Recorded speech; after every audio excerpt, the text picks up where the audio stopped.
Hey, Rob, let's begin with you. Pivoting quickly away from Syria for a moment, talking about these upcoming cabinet appointments. Democratic Congressman and Marine veteran Jake Auchincloss had this to say about Trump's controversial pick, Tulsi Gabbard. Take a listen. We'll get your opinion on the other side. Do we really trust Tulsi Gabbard, who right now is being celebrated by Russian state media, who has been sympathetic to al-Assad, who seems to buy into the propaganda of the Assad regime? Do we trust her to make sensitive, time-critical assessments of what is happening that have implications for our safety and for the president's decision-making ability? I think the answer is no to that. I don't see how Senate Republicans get to any other answer. So, Rob, what's your gut telling you about Gabbard and whether or not she might be able to pass these Senate confirmations?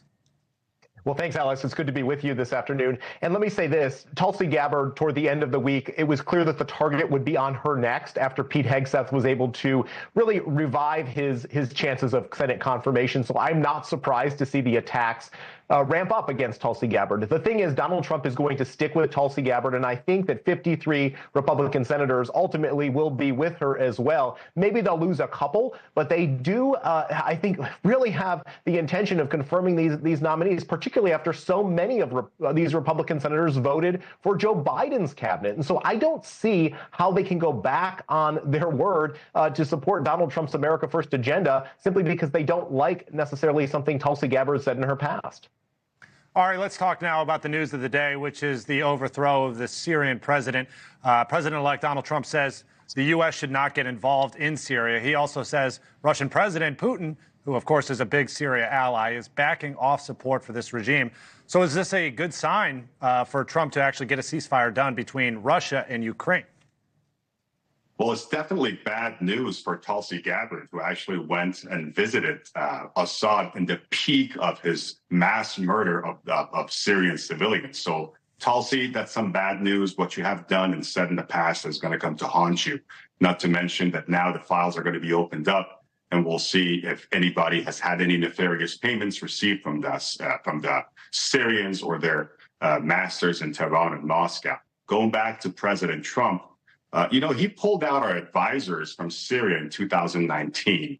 Biden put them back. We have 900 advisors, mostly Green Berets in northeast Syria. These are the guys and gals who trained the Syrian Democratic Forces, not the HDS, but the Syrian Democratic Forces. These are American allies who have now taken up about 1/3 of Syrian territory. Isolationism, yeah, it's popular, but it's terrible. America is a superpower. America has a role to play. America has responsibilities, and it's in our interest. I'm not saying we're going to deploy troops, but in the capacity of advisors to make sure that Iran does not use its proxies again to attack us, to make sure that that place doesn't turn, and it's got a lot of potential to turn into Al-Qaeda safe haven. These guys and gals, well, guys, not gals, who took over Damascus, Aleppo, Homs, and Hama, are Al-Qaeda 2.0. They got rid of a brutal mass murderer, but I'm not convinced that they're going to be democratic forces. Far from it. So we have an interest in supporting our allies, the Kurds. We have interest in supporting and making sure that Al-Qaeda and terrorist elements do not turn Syria into safe haven, and make sure that Israel is safe and protected. So again, Donald Trump does not know the first thing about diplomacy or foreign policy, but he's sticking to his populist guns, and that's sad.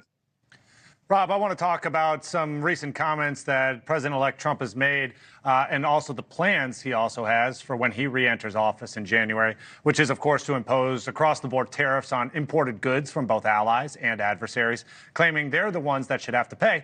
But many, of course, here in America are concerned about how it will affect them and whether or not it's going to increase the price they pay for their favorite goods. So let's listen to those new comments, and we'll chat about it on the other side.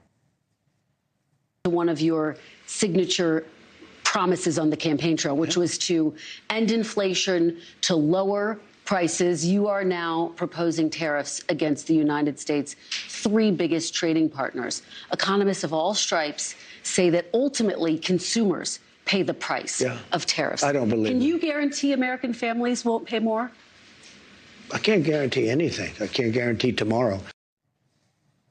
He says, I don't believe it's going to happen. He says, I can't guarantee anything. I can't guarantee tomorrow. But this is what economists are predicting, that when you impose tariffs, the price of goods goes up for everyone else. So what should American families be thinking at this time when they hear that from experts, but hear the president-elect saying something completely different? Look, Donald Trump has been clear throughout the campaign and in this transition period that tariffs are coming. He's made that quite clear to Canada and Mexico as well as China. And so I think that we should expect that to be the situation when he takes office. There are some ways that the American people can see their cost of living come down. And for instance, one thing that he can do in terms of paring tariffs would be to pass an extension of the Tax Cuts and Jobs Act, which was so successful in creating so much economic activity in his first term.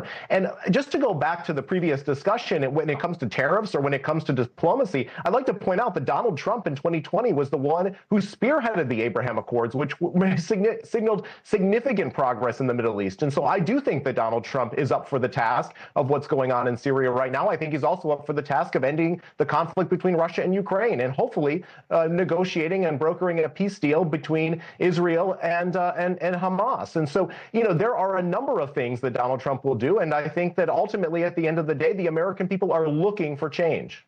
Ari, I'm going to give you 15 seconds, the last word here on the final thoughts about tariffs and anything else that Rob just shared.